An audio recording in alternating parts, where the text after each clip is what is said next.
Operação Narcofluxo. Até agora foram pelo menos 71 pessoas presas em 3 operações da Polícia Federal, fora as outras dezenas, centenas de investigados em que mais cedo ou mais tarde a casa vai cair. Porém, uma dúvida que nenhum desses milhares de vídeos sobre o assunto respondeu é: quem caguetou? Quem entregou todos esses famosos? Quem foi o responsável pela queda dessa lavanderia de dinheiro do crime organizado? Rodrigo Morgado é descrito pela PF como uma espécie de banco particular dos investigados. Foram presos o influenciador Pulseira e Rodrigo Morgado, que é apontado como contador do PCC. Ele teria coordenado transações milionárias usando empresas de fachada. Do suspeito de lavar dinheiro para o tráfico de drogas, o Rodrigo Morgado. Dia 18 de dezembro de 2025. Esse não foi um dia feliz para Rodrigo Morgado. O preço do sucesso que Morgado conquistou foi tão alto que nesse dia, até mesmo a vida do seu próprio pai serviu como pagamento. O pai do homem apontado como contador do PCC foi dentro do próprio restaurante em Cubatão. Por que o pai do rapaz? Será que o pai sabia de alguma coisa? Essas foram só algumas das supostas vítimas do rastro deixado por Morgado. O contador é apontado pela Polícia Federal como possivelmente por trás desse esquema bilionário de lavagem de dinheiro. Aqui você não vai entender quem foi preso, o que fez ou deixou de fazer, mas sim como apenas um único cara, um simples contador, seria supostamente responsável por quebrar um esquema do tráfico que já funcionava há anos sem levantar nenhuma suspeitas. Como esse único cara pode colocar em risco até mesmo grandes gurus vendedores de curso, e ainda como um veleiro seria responsável pela prisão dos maiores influenciadores do Brasil. Esse é um vídeo sobre as muitas vítimas da investigação Narcofluxo. Primeira vítima, Funk. Vocês precisam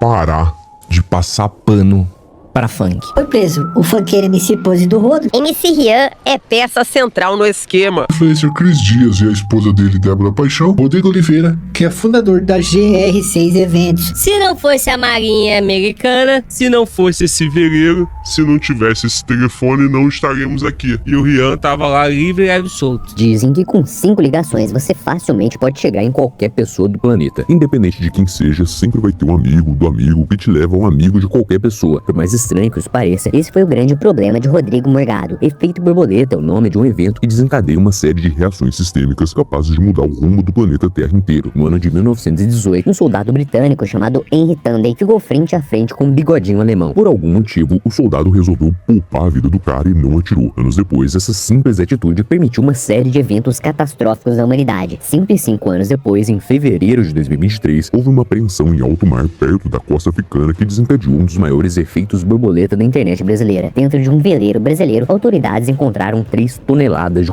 o veleiro Lobo 4 foi apreendido pelo DEA. Segundo as reportagens da época, a apuração encontrou o nome de Morgado em empresas relacionadas à aquisição desse veleiro. Nessa daí, a primeira vítima a rodar foi Buzeira, que continua preso até hoje, sendo considerado suspeito depois de receber 19 milhões e 700 mil reais de seu então contador Rodrigo Morgado. A partir daí, com a Operação Narcobet, a Polícia Federal teve acesso aos celulares, analisou os dados armazenados em um backup no iCloud de Morgado, e aquela história das 5 ligações que te conectam a qualquer pessoa do mundo passam a valer. Porém, agora, dentro do mundo do funk, Buzeira tem fortes amizades e supostas ligações com MCs. Isso teria levado as investigações a evoluírem agora para tal Narcofluxo, operação que prendeu Rian SP, MC Pose, Rodrigo GR6, Rato, Love Funk e outros envolvidos na indústria musical que, segundo a polícia, contribuíram para dar legalidade a valores suspeitos por meio de mecanismos como rifas digitais, apostas ilegais, shows, dinheiro em espécie, criptoativos e empresas de fachada. Porém, isso ainda não explica por que Rodrigo Morgado passou a ser tão odiado pelo mundo do crime a ponto de supostamente terem churrascado seu pai. Ou ainda você se pergunta, onde fica o tal efeito borboleta em um caso como esse? Segunda vítima, influenciadores. Sempre se aproximando das grandes estrelas,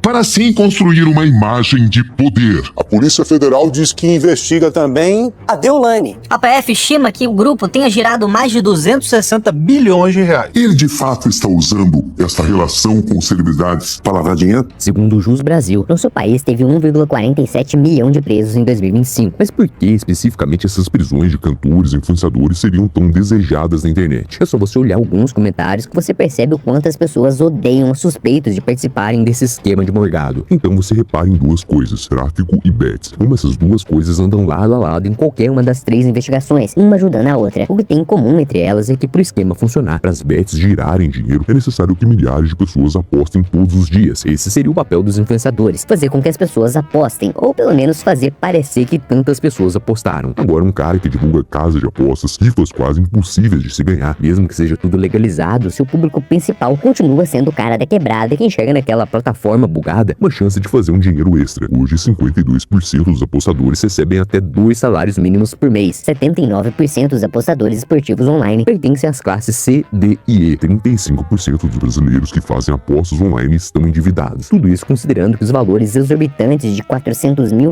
por postagem que Rian SP cobrava para essas bets, outros valores absurdos que influenciadores como Deulane, Virgínia, Cris Dias, o próprio Buzeira e tantos outros recebiam dessas plataformas realmente geravam algum retorno. Alguns suspeitam que mesmo com milhões de seguidores seria quase impossível uma casa dessas de apostas pagar R$400 mil por post e ainda lucrar com esse investimento, que seriam valores altos demais, a não ser que fossem apenas mais um meio de se lavar dinheiro. O fato é que aos poucos os milhões de seguidores vão começando a perceber que na verdade o enriquecimento daquele influenciador que dizia que a favela venceu, que se mostrava fazendo doações, pode ter sido fruto da perda dessas mesmas pessoas que ele disse representar. E esse problema fica ainda pior quando os fãs, os gurus vendedores de curso também começam a pensar nisso. A Polícia Federal identificou uma transferência de R$4,4 milhões de Pablo Marçal para o funkeiro MC Rian SP. E agora uma relação comercial entre o Pablo Marçal e o Rian. Seguindo aquela teoria das 5 ligações em que uma pessoa vai se ligando à outra, as investigações da Operação Narcofluxo observaram uma movimentação financeira entre empresas vinculadas a Pablo Marçal e Rian SP referente à compra de um imóvel. Até agora não tem nada de ilegal nessas transações, porém uma das formas de se lavar dinheiro é o que esses MCs supostamente faziam segundo a polícia. Compravam obras de arte, bens caros, imóveis, carros caros, itens do mais alto luxo, alegando terem comprado com dinheiro de show ou publicidade. Porém, ainda assim, essas não são as formas mais eficazes de se justificar a origem de um dinheiro supostamente sujo. Os cursos online e os e-books podem ser considerados uma das melhores e mais eficientes formas de se fazer isso. Quando o marketing digital estava em alta, existiam gurus fazendo 20, 30, 50, 100 milhões de reais em lançamentos de cursos online e e-books, cujo imposto é muito menor em relação a outras atividades. Então a pergunta que sobra agora, anos depois, é: será que esses gurus eram realmente picas em venderem tanto curso assim e faturarem tanto dinheiro? Ou as operações da polícia ainda vão chegar nesses caras? Terceira vítima, os falsos gurus. As investigações apontam que, para sonegar impostos, os suplementos eram vendidos com notas fiscais que simulavam a venda de livros eletrônicos. Os e-books têm imunidade tributária, não pagam impostos estaduais e federais. E foram 100 milhões de reais a menos que ingressaram nos cofres públicos. Segundo a Receita Estadual, o grupo chegou a vender cursos pela internet de como praticar essa fraude fiscal. Se lavar dinheiro com artistas, com seus carros milionários, com suas mansões assustadoras, com seus itens de luxo, correntes de ouro, joias e tudo mais já era algo comum, algo fácil de se fazer. Lavar dinheiro com cursos online é o próximo passo, o nível mais sofisticado desse esquema que aos poucos também vem sendo descoberto, e mesmo que ainda não tenha ligação nenhuma com a Operação Narcofluxo, a lógica e o seu funcionamento são muito parecidos. Este mês, buscar R$415 mil vendido de comissões no meu bolso foi R$214 mil. R$600 mil esse mês, R$676 mil mês passado. E se eu te disser que você pode ganhar R$2 mil por mês ou mais trabalhando de casa? 25 de março de 2026. É nesse exato momento que a queda do esquema mais perverso do marketing digital foi decretada. A data onde o fim da chamada máfia dos encapsulados, que nos últimos anos movimentou mais de R$400 milhões, começou. Segundo a polícia, os dois presos tinham acumulado juntos mais de R$1 bilhão em bens. Você vende milhões de reais todos os meses na internet. Você vende encapsulados que na verdade não passam de pílulas com farinha que não ajudam em absolutamente nada. Ao vender essas cápsulas duvidosas, você deixa todos os meses cerca de 12 a 15% pro papai Lula. Mesmo que você não faça algo muito certo, mesmo que você tenha enganado alguns milhares de idosos na internet prometendo curas impossíveis para eles, você não quer deixar esses 12 a 15% pro papai Lula. Então você tem uma ideia, uma grande ideia. Agora você não vende mais suplementos alimentares em formato de cápsula para as pessoas. Agora você vende e-books aleatórios e essas cápsulas milagrosas serão meros brindes que elas vão ganhar. Fazendo essa tacada de mestre, você para de pagar aqueles 12 a 15% de imposto e passa a pagar apenas 3 a 6%. Ou seja, se você vendeu R$1 milhão no mês, só com esse esquema você economiza de 90 a 120 mil reais. Um dos esquemas dos vendedores de farinha, vendedores de cápsulas, já foi pro ralo. Curiosamente, esses gurus eram muito próximos dos grandes nomes do marketing digital. Nomes esses que faturavam seus 20, 30, 50, às vezes passavam até dos 100 milhões de reais faturados em simples lançamentos de cursos online. A dúvida que fica é, se lavar dinheiro através de rifas e casas de apostas clandestinas já era fácil, o que poderia ser feito com os famosos cursos online, com os e-books, onde inclusive o imposto era bem menor. É fato que muitos desse mercado realmente faziam lançamentos milionários. Havia ali naquela época uma facilidade, uma demanda muito alta para oportunidades de ganhar dinheiro na internet. Então sim, muitos desse mercado realmente vendiam milhões de cursos de uma forma legítima. Porém, o que algumas pessoas passaram a suspeitar é que números extremos dos faturamentos que ultrapassavam a barreira dos 9 dígitos, centenas de milhões de reais em poucas semanas, até onde isso tudo era dinheiro das vendas de verdade e até onde isso poderia estar manchado em esquemas como o de Rodrigo Morgado. Se isso tudo faz sentido pra você, torne-se membro do canal e assista o vídeo na sua tela onde eu te explico as quedas mais satisfatórias da internet. O começo desse esquema. Te vejo lá.